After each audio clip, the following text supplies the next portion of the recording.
pleasantly surprised that turning dirt into gold was still as fulfilling. And so I found myself spending 10 years in mining, another 8 or so across manufacturing and construction spaces. And so this is how I found myself to be in the industry, so to speak. So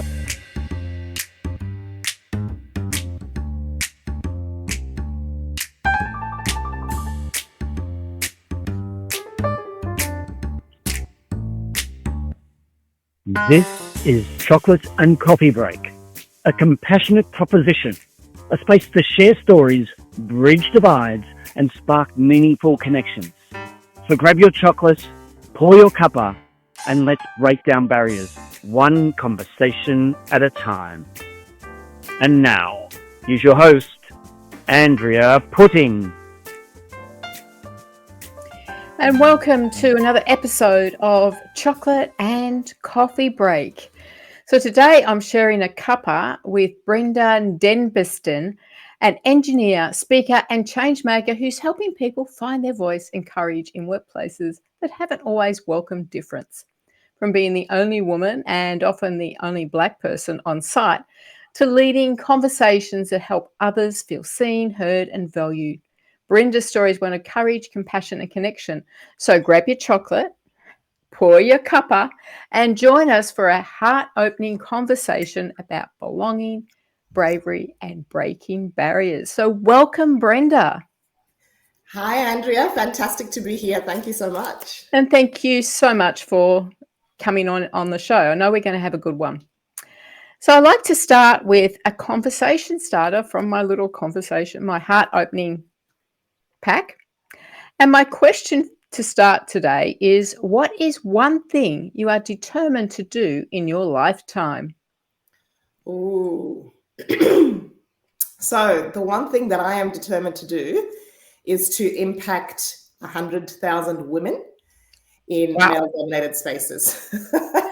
And this impact really looks like empowering them to realize that they've got a voice, that they should use it, and they should go for whatever they believe has been impossible in the past and make it a reality. That is a beautiful thing. And I hope that you achieve that too, because we have a real need for that.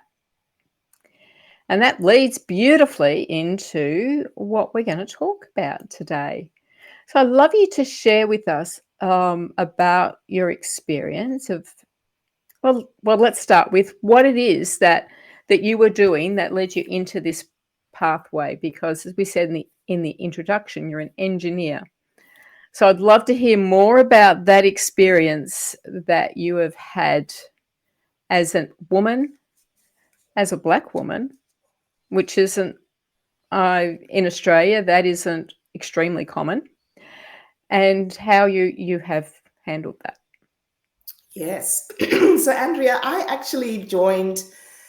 came to Australia because I wanted to pursue my education. I had done mathematics, physics, and chemistry in high school, and I had no idea what I was going to do with it. One of the girls in my class said, "I'm going to be a chemical engineer." So I said, "Oh, what's that?" She's like, "Well, you pretty much make products and run factories." So I thought to myself, that means I could work with L'Oreal. So I decided to become a chemical engineer. I moved to Australia and studied for 4 years. And at the end of the internship year, I found out that I actually couldn't work for any L'Oreal, cosmetics, pharmaceutical companies. There was only mining, manufacturing, and water. And so I ended up going for the mining job. And even though it was very different, I found myself in a hard hat, high vis, and dust in my eyelashes. I was now quite pleasantly surprised that turning dirt into gold was still as fulfilling. And so I found myself spending 10 years in mining, another 8 or so across manufacturing and construction spaces. And so this is how I found myself to be in the industry, so to speak. So that was the beginnings. Yes. But as we mentioned, go ahead. I know that there isn't a lot of women in engineering, and my husband's was engineering, and he said women in his going to workplaces, going to building sites was not very comfortable for women. No, it can be daunting. You know that feeling when you get into a party and you don't really know anyone else, and you're like, oh, I'm just gonna hope that someone may come and talk to me, or I hope that someone, can kick off some conversations, or I can't wait till someone that you're familiar with arrives. It's sort of that feeling on constant repeat, right? It's that sensation of, oh, I don't really see anyone else who looks like me. I can't see anyone in senior roles. My boss would ask me, what are your goals? What do you want to be in 5, 10 years time? And I'd look around and sort of not see that represented physically to sort of say, oh, I want to be like Jane, or I want to be like Joanna in that role, right? So a lot of that sensation of, do I belong? Do I have what it takes? I recall one of my roles when I was an early supervisor on a mine site. I had to look after these men who were like in their 40s, 50s, 60s. They'd been at the workplace for 10, 20 years, and there was this little fresh-faced 1-2 year sort of engineer having to tell them what to do. And it was so daunting to think, oh my gosh, do I have what it takes? Do I know? Am I giving the right instructions? Will they laugh at me? Will they listen to me? And oftentimes there was a few chuckles, and there was some times they're like, oh, we've been here for years, love, we know how to do this. And it was just the decision to really continue to push through and try close that gap in some sort of way.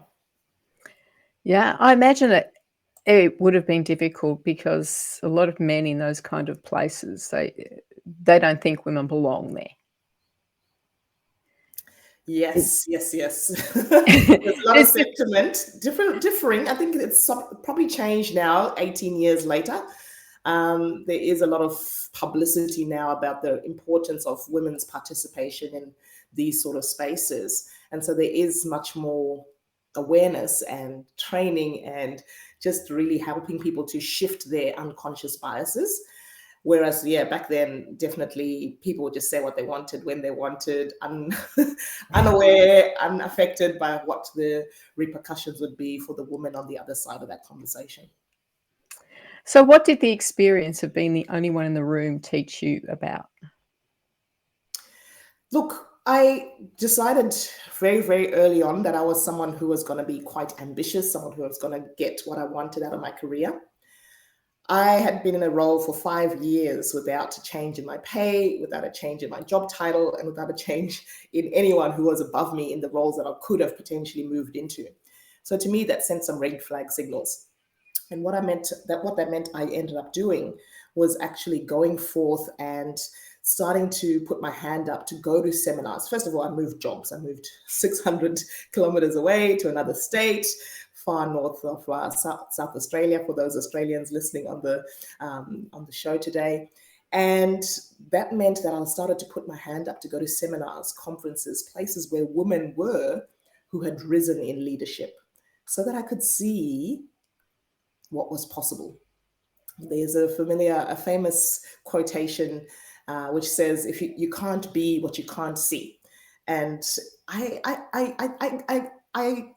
agreed with that to an extent, but I didn't want that to be my final destination. So I went to these spaces, listened to women, and the real gems that they were sharing was how important it is to speak up for yourself, the importance it is to ask for help, the importance of asking for specific support and telling your boss what you need to get out of your career, or where you're looking to go for your next steps, or what project or development looks like for yourself in this season. And I started to think, oh my gosh, because that was a very big shift from what I had learned in school, which was put your head down, work hard, and once you get the good results, then you'll get the promotion. That hadn't happened for me, right? So now seeing, oh my gosh, I need to use my voice.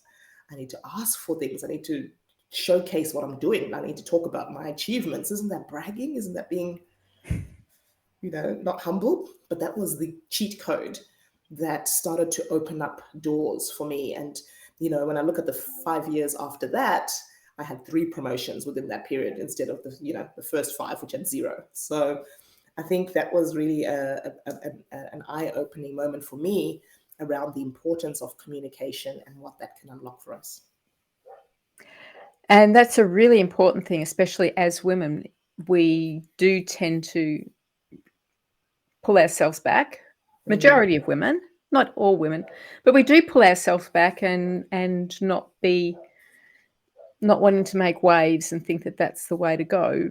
However, it's not very conducive of getting to the places that we need to be so that we can make those changes in the world. So let's just take a quick chocolate break so I can nibble on my chocolate and listen to our sponsors. And while you're at it, why not subscribe, like and comment, join our Facebook group, and be ready to listen to some more in a minute.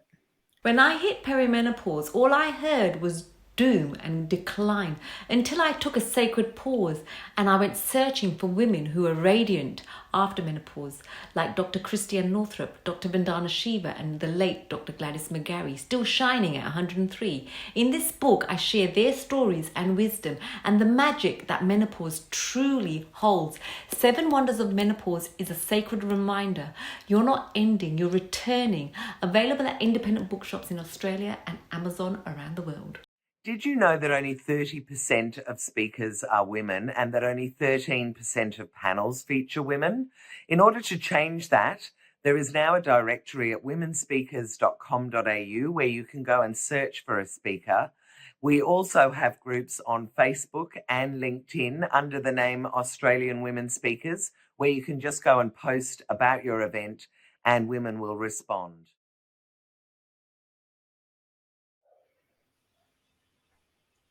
Brenda, I think you're incredibly brave to go into mining, because I was just thinking that you said you had to go into South Australia, into the desert, which is, I'd love to hear a little bit about those mining towns, of what they're like. Oh, yes. Let's dive back into the archives, Andrea. So first things first, like I remember that airplane ride, landing in and jumping out. The first thing that hits you is the heat, right? Yes. I did arrive in the summer months and I think it was close to mid 40 degrees Celsius, right? So that's already above many averages across the world. So hot, very hot, dry wind. The next thing I noticed was the flies. A lot of flies that came, and they're not the ones that you can swat away. They were the ones that would just take a ride on your back and just like hang around. I'm like, oh my gosh, what have I put myself into? And those big ones. Yeah, those big ones. Just a lot and annoying. Red dirt everywhere. So it's very sparse. Like you said, the desert. So red dirt, no real sign of anything anywhere. The little town I was in had 5,000 people at the time, which meant that there was one grocery store, one hardware store, one little surf shop for clothes. There was nothing much other than work, the gym, and your room, which wasn't even like, a house. So some people who stay in the town would have the luxury of potentially being in a house, but those who are transient, of which I was for a period of time, doing fly in, fly out, or FIFO as we call it, would stay in it's called a donga, which is essentially a single room of accommodation. So you walk in, there's a single bed, there's and this can vary in various rooms, but mine had an old leather couch, one single couch in it, and a TV and a microwave. And then you open a little door and there's a toilet and a shower. And that's it. That's your residence. That's your room. That's your space to call home. And only for 6 to 8 hours, because the other 12 hours, you're doing a 12-hour shift at work. So you're waking up very early, 4:30 a.m., going to the mess, which is a big dining room, eating your breakfast, packing your lunch for the day in some containers, and then jumping on the bus to get to the mine site. And rinse and repeat. Yeah, it's hard to imagine for those who haven't done that, and especially for those who are our international listeners who just wouldn't understand just how far that way that is, and the isolation. It's just a lot to understand. Okay, yes. So let's get back onto you some more things. You often say that inclusion starts with a conversation, or that communication is the key. What does that look like in practice? Yes. So when I look at the difference between what my experience was before and after these lessons I shared before about speaking up, leveraging your voice, people really want to feel seen, they want to feel heard, and they want to feel valued. And I really came to understand that communication is the bridge that really helps people to understand that. And what that looks like is being able to give people that space to sort of ask for what they need out of the career, to sort of have space to share their perspectives. I often talk about how your differences are actually your strength. Yes, I was the only Black woman in the room. I was the only woman oftentimes in different spaces and different projects. But instead of looking at that as a problem, I started reframing that as actually, what if this was my strength? What if these people in the room aren't aware that actually the fact that we're having to use our strength all the time and use our muscles and go home feeling knackered? What if we actually had some different tool that we could use for that job? What if we had some automated process? Or what if we had a machine? Or what if we reduced the frequency of us doing some of these heavy lifting, manual handling tasks?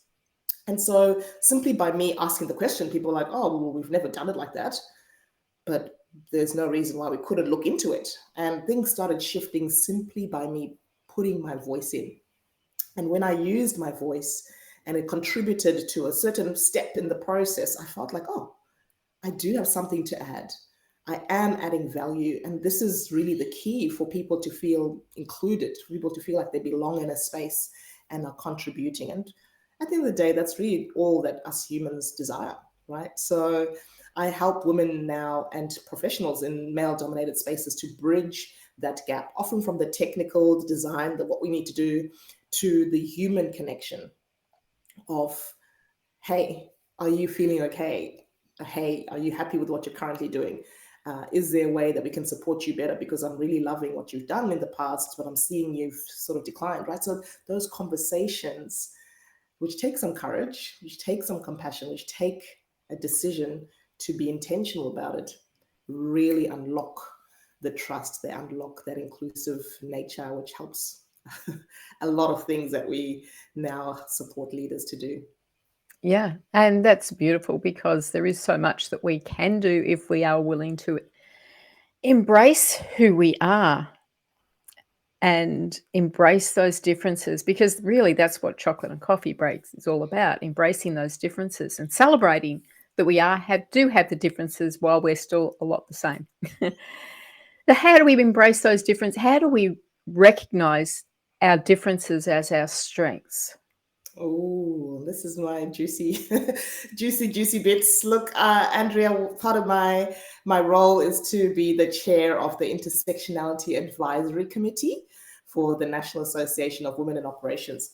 And intersectionality is something that's close to my heart because it does refer to our identities that we can hold. Things like your race, your gender, the class, your where you went to school, right? Your age, anything that sort of you can't change about yourself. Sometimes that can bring some lack of privilege, right? It can bring some sensations around life not being fair.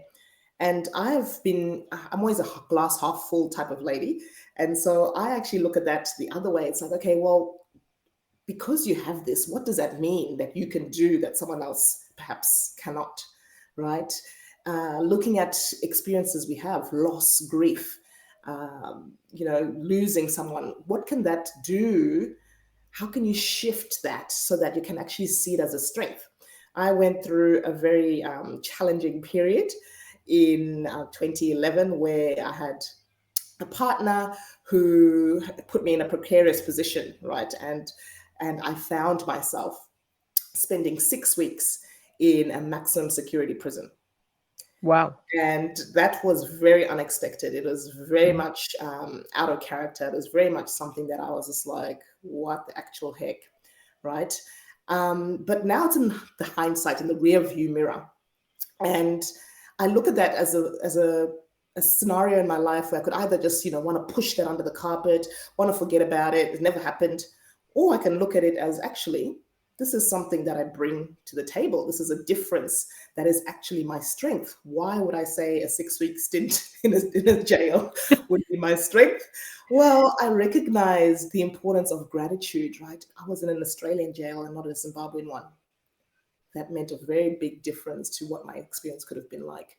I am resilient now. I know what it's like to have your freedom. I know what it's like to be able to use your voice. I know what it's like to feel like time is ticking away.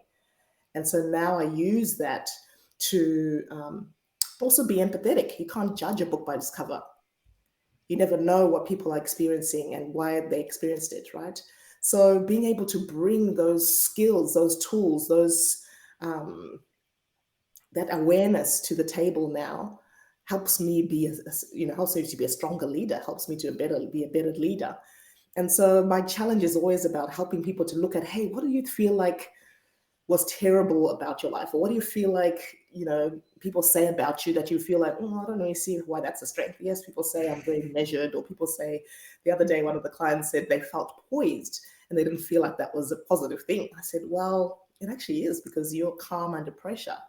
You have got it all together. You are someone who people are looking up to and aspiring to be. So it's sometimes really looking at things through a new lens, because when you're inside the jar, it's sometimes hard to see the label.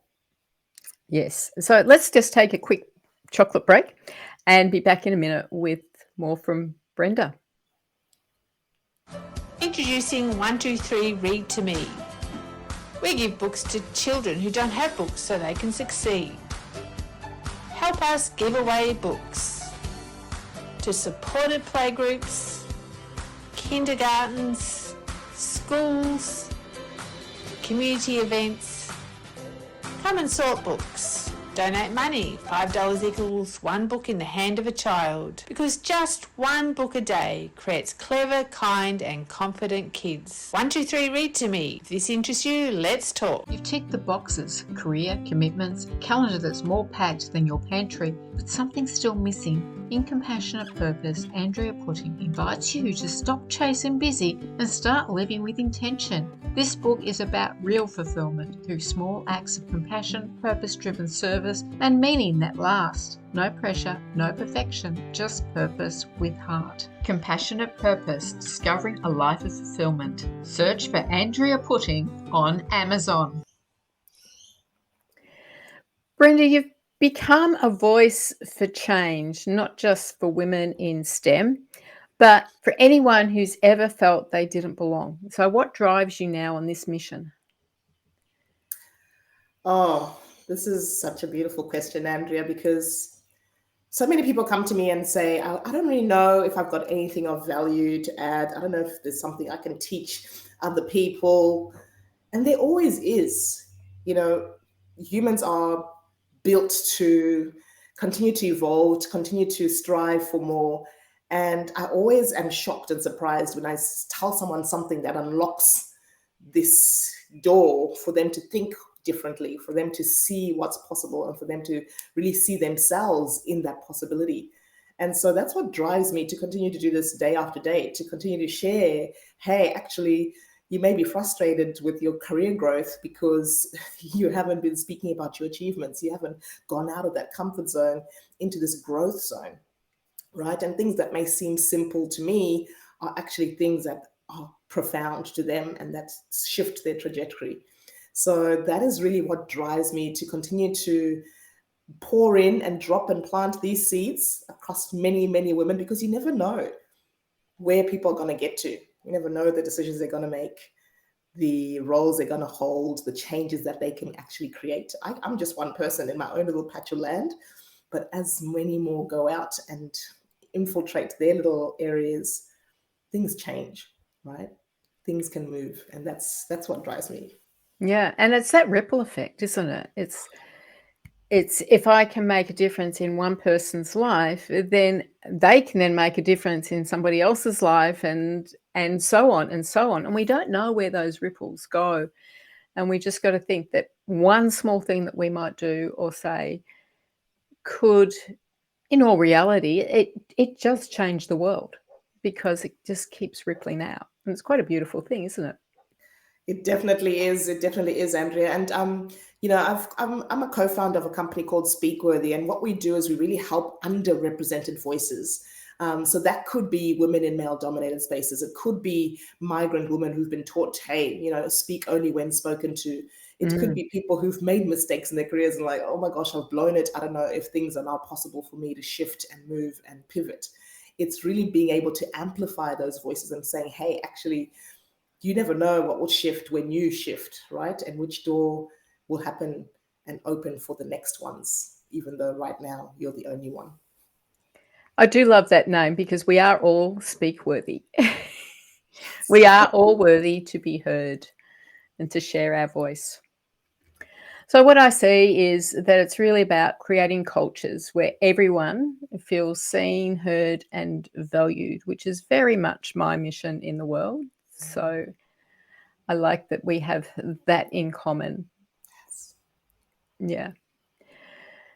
So what advice would you give to someone who doubts whether they belong in spaces where they don't see themselves represented? So first of all, I see you, I hear you, I was you, and you do have something to add.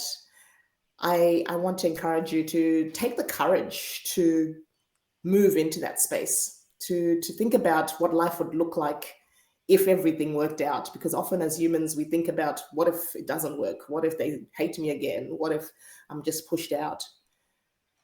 Sometimes it takes courage to move out of the current situation you're in, right? Whether it is a toxic workplace, a toxic relationship, it takes courage to make those steps. I want to give you the permission slip to take that courage, that courageous step, have that courageous conversation. I want you to lean into confidence and the competence that you bring by virtue of the things you've already navigated in your career, in your life, moving to different countries, whatever that looks like for you.